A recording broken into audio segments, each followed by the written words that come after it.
Happy Pancake Tuesday, everyone. Today we're going to be making eggless whole wheat banana pancakes. Honestly, anytime you ever put bananas and pancakes together, it is a perfect mixture. They complement each other really nicely and they're super sweet without having to add too much sugar.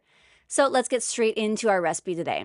So we're going to start with 3/4 cup of whole wheat flour. Now, oftentimes when you have whole wheat flour in a pancake mix, you're going to taste that wheat flavor. But in this case, because we're adding brown sugar later on and banana, you're actually not going to taste the whole wheat. And it's actually going to complement our other ingredients.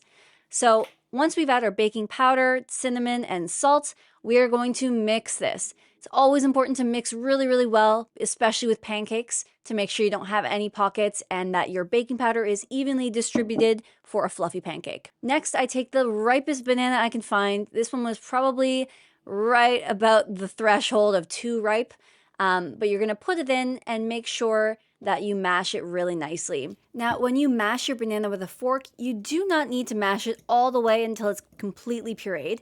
If you want a few little chunks of banana in your pancakes, that is also an option. I like to always puree mine so that it's an even banana flavor, but chunks of banana in your banana pancakes is never a bad option. Next, we're going to add between 3/4 cup and a 1/2 cup of milk and a tablespoon of brown sugar. Now, this all depends on how big your banana was. My large banana was actually more of a medium banana, so I put a little more milk. I put a 1/2 cup of milk in here. Then we're going to add our 2 tablespoons of oil and a 1/2 teaspoon of vanilla extract. Now, this mixed with the brown sugar and the banana and milk is going to make a really delicious, indulgent liquid for you to mix with your whole wheat flour. I find that whole wheat flour often brings out the sweetness in ingredients such as banana or brown sugar. So this is just an awesome combination, and it's almost like banana bread as a pancake. So once you've added your dry into your wet ingredients, we're going to whisk it together.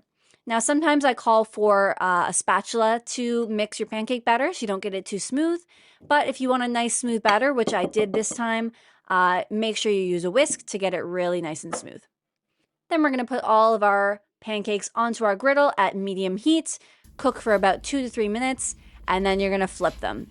You can always check to make sure that it's golden brown on the bottom before you flip, or you can just use a timer. 2 to 3 minutes will be perfect. After that, you are ready to serve. Eggless whole wheat banana pancakes are super simple, really easy to make, and are a perfect use for an overripe banana. They're best served warm, of course, and with jam or other fresh fruit. These banana pancakes are super light and sweet, so they are awesome when served with fruit to accompany it. And there you have it, whole wheat eggless banana pancakes, perfect for an average Tuesday morning.